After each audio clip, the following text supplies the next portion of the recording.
right, we're going to build our idea of this new thing called a binomial distribution and bridge that into something we already know are a normal model approximation of probability. All right, so we've just come from the geometric distribution, and we talked a little bit yesterday about some conditions that need to happen to have this type of a situation where we have discrete probability. Discrete probability. Let's talk about that for just a second because that seems a little weird. What are you talking about when you say discrete? Well, here's what I'm talking about.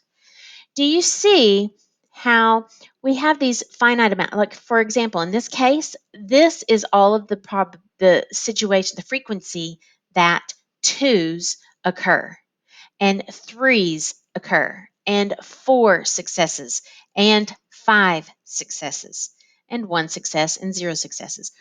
So there's these finite amount of options. In this case, there was just six possibilities: 0, 1, 2, 3, 4, and 5. Okay.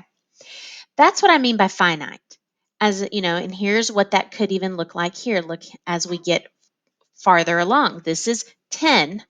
The sample size is 10, but looky here, we go from 0 up to 10.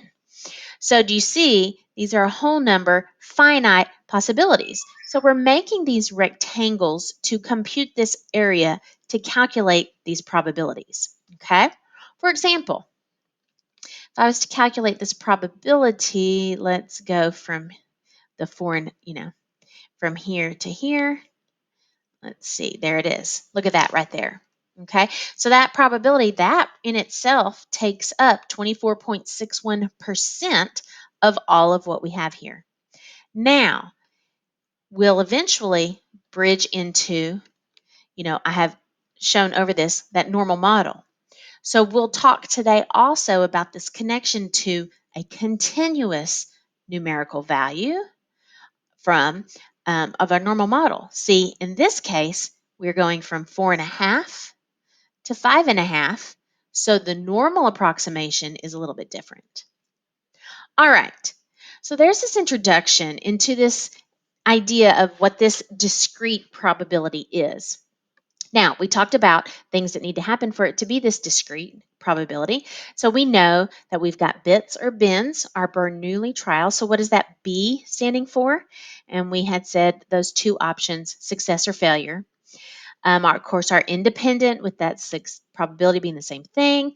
Yesterday, with our geometric distributions, we saw this going until a success. But today, we will focus on this binomial distributions out of a set number n. So out of a set number of possibilities. Okay? And so that's what we have. A set number of trials, and we want to know the probability of getting that certain number of successes. All right. And then, of course, our same probability, this goes hand in hand with your independence where that probability is not changing. Okay. Well, let's get into this by looking at a certain problem. We're going to have a set number of trials.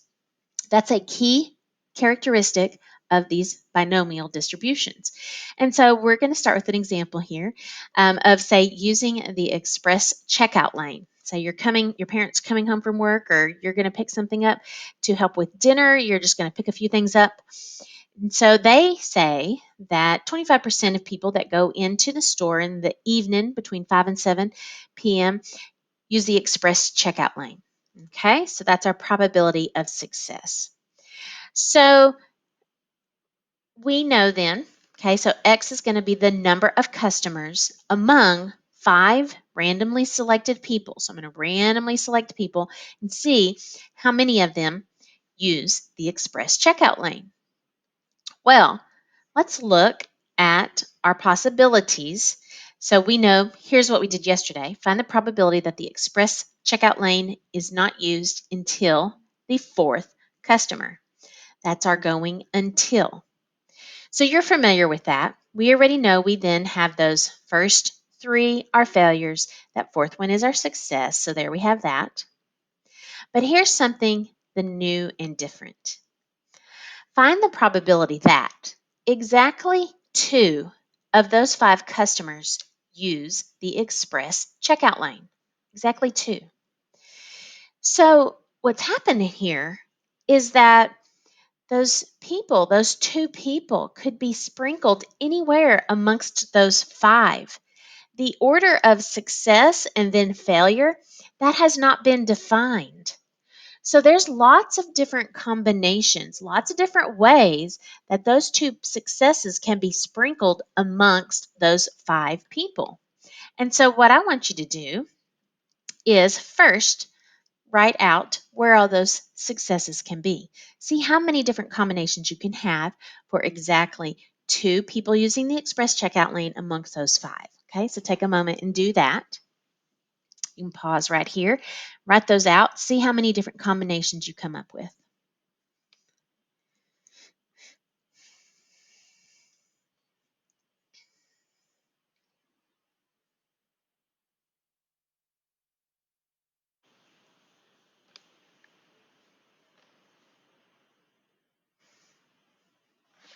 So I've listed those out here. You can see you've got the first and the second spot, the first and the third spot, the first and the fourth spot, and so on. So I've done all these different combinations all the way down to the last 2 customers use the express checkout. So how many combinations did we have? Well, there's 4 and then here's 6 more. So that's a total of 10 different ways in which those 2 express checkout lane customers can be sprinkled amongst those 5. 10 different combinations.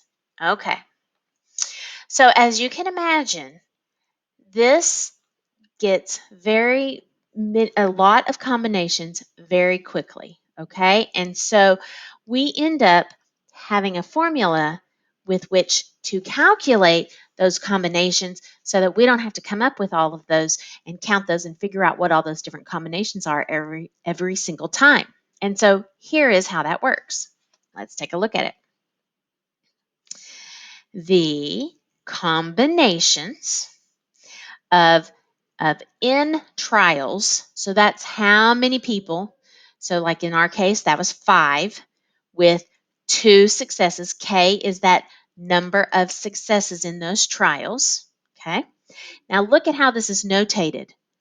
This is not a fraction. So do not put a fraction line right there in between the n and the k. That's a no-no. Okay. So this is N choose K successes.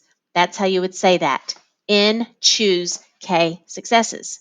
Well, that ends up being N factorial over K factorial times N minus K factorial. So what is this factorial? What's this exclamation point?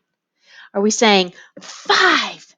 That's an exciting number, 5. Is that what we want to say? And then this K success, I have 2 successes. 2! It's the number 2. Is that what's going on here? No. So if you're familiar with math, then you know how factorials work. And that, of course, n is in our case, 5. That's 5 times 4 times 3 times 2 times 1. And then this little piece right here is our success factorial. And then this would be the number of failures because n minus k, so that's the rest of it. So let's take a look at how that looks. So 5 choose 2 successes would be written out like this. So 5 choose 2 combinations, okay? 5 choose 2. That's 5 factorial over 2 factorial times 3 factorial. So there's your 5, 4, 3, 2, 1. There's your 2 and 1 and your 3, 2, 1. These are so fun. I love these. These are just, get to multiply, cross those out because they're all in the same factors. And then I've got 20 divided by 2 and voila, there is our 10. And we didn't have to go through listing them all out like we had to up above. That is a way that we can come up with how many different combinations, how many ways these successes can be sprinkled amongst a set number of trials. A big deal. Very important. Okay? All right. So let's take a look at that. on the next page and see how that goes. Let's try a couple of them. All right, so let's see. We've got this. Suppose that 75% of all drivers are always wearing their seatbelt. And so we want to investigate how many drivers might be belted among the 6 waiting at a traffic light. So we're going to go and observe this. Of course, our N is a set number of trials. That was these 6 cars waiting at the traffic light. So here our N equals 6. Okay, find the probability that we have exactly 3 of those 6 drivers. So where can those 3 be sprinkled amongst those 6? In many different combinations. Well, let's see what those are. That's your 6, choose 3 successes. So that's our n factorial on top of, see, here is our success, 3 factorial, and then if there's 3 successes, then there's 3 failures. So that ends up, so I can cancel that out right there. And then I can do that in my head even. And I know I've got 120 divided by the 6, and that leaves me with 20 combinations. So there's 20 different ways that I can have those 3 successes and 3 failures. So let's now finish it out and compute what is the probability that you have exactly 3 people sitting at the traffic light that are wearing their seatbelt. So here we go. What's the probability that we have exactly 3? Well, there's 20 different ways that we can have 3 successes and 3 failures.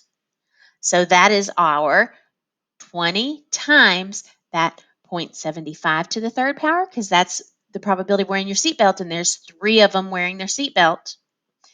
And here's your 0.25 to the third power, because that's 3 of them not wearing their seatbelt. So there we go.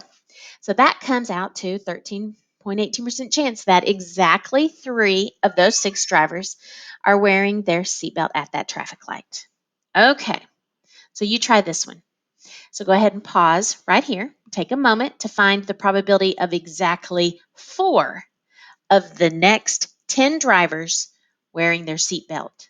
So you're going to have to go through the combinations formula, and you got 10 trials, 10 drivers, and you want exactly 4 of them to be wearing their seatbelt. So go ahead and pause and then compute that, and we'll see how you do.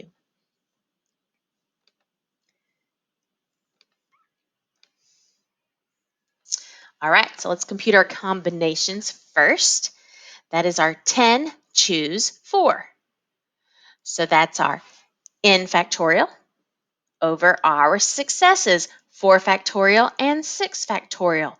That comes out to be 210 combinations. Now, there is actually a way on the calculator that you can do that. I'll show that to you shortly. In fact, actually, we won't even need that because there's a shorter way to do the whole thing in the first place. So I'll just let you kind of multiply that out for now. And so then we want to have, so there is our combinations times the number of successes that you have to the 4th power, the probability of success, to the number of successes, probability of failure, to the number of failures, and that is then your probability. So there's only 1.62% chance that exactly 4 of those drivers will be wearing their seatbelt.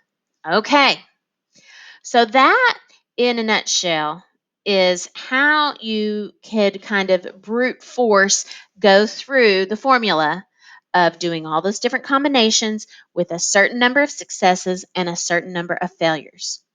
Okay, but now there's a simpler way, and let's look at that next. I'm actually going to split that up into a second video. So I'll go ahead and pause this one here, and then the second video will take us through that binomial probability formula.